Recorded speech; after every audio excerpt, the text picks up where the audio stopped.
Nailapag lang daw sa mesa sa kaaksidenteng sumabog ang sangkap na ginagamit sa paggawa ng bala sa isang pabrika sa Marikina. 2 ang patay.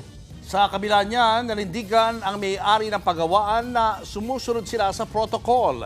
Nasa frontline ng balitang yan, si Ian Suyu.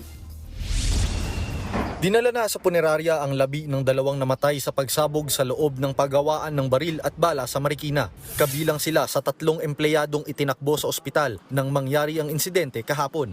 Nasa loob sila ng kwarto kung saan sumabog ang primer na isang highly explosive component na sangkap sa paggawa ng bala. Ang isang biktima, tinamaan ng shrapnel sa dibdib, habang ang isa naman, naputulan ng kamay. Sa inisyal na inspeksyon ng PNP sa compound ng Arms Corps, posible umanong may mishandling sa primer mixture na nagresulta ng pagsabog. Nang buksan yung primer mixture, then linipat doon sa katabing parang table, ay doon accidentally sumabog.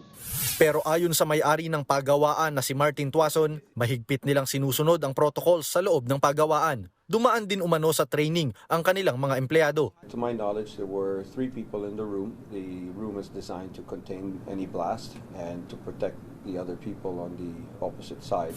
Ayon sa ulat ng mga otoridad, naiuwi na ang pangatlong biktima ng pagsabog na nagtamo ng mga sugat sa mata at hirap sa pandinig.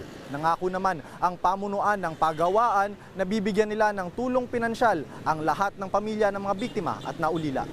Nagbabalita mula sa Frontline, Ian Suyu, News 5. Mga kapatid, Julius Babaw po.